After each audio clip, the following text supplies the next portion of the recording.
Hindi, kasi akala ko, meron pang laman. Ah, ganun pala yun.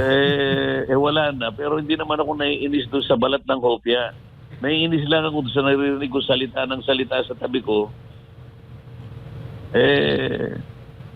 Hindi naman niya naiintindihan ang pinagsasabi niya.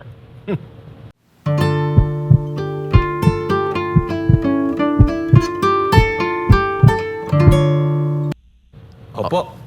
Congressman, siguro bilang panghuli o na lighter note lang po dahil marami pong nag-viral na video sa Lighter note? online. Anong lighter note? Lighter note. Hindi Bago lang natin tayo. pwedeng gawing light ito sapagkat ginawa nilang ganito eh.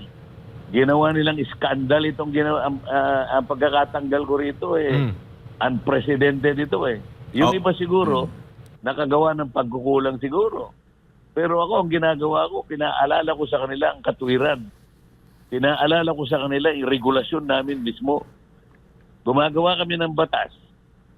Dapat sana, masinop kami. Dapat kami ang una na magtatanggol sa mga batas na ginagawa namin.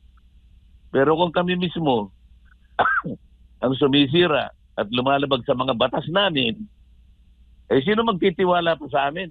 Yun ang punto rito eh. Opo, Congressman, kailangan natin ng mga ganyan na klase na talagang maninindigan sa kung anong tama. Light ito, Admar? Opo. Anong lighter side nito? Hindi, meron lang akong isisingit bago lang tayo matapos dito sa ating usapan po, Congressman. Kasi mag-weekend eh. Kasi alam natin talagang mabigat itong mga issue na ito. On a lighter note lang, bago lang tayo... Akala ko tatanungin mo ako sa Quadcom eh. Ay, hindi. Ese. Ang itatanong ko, kasi viral din, maliban doon sa talagang nanindigan po kayo sa tamang proseso, nag-viral din yung yung paborito mong pagkain na hopya. Oo. Oo. Hindi mo binitawan eh. Hindi kasi, kaya naman hopya ang kinakain ko. Nahihirapan ako na kumain doon sa naka-plastic na pagkain namin. Alam naman nila na, kasi yung ginagamit namin kutsara at saka yung tinidor, plastic eh.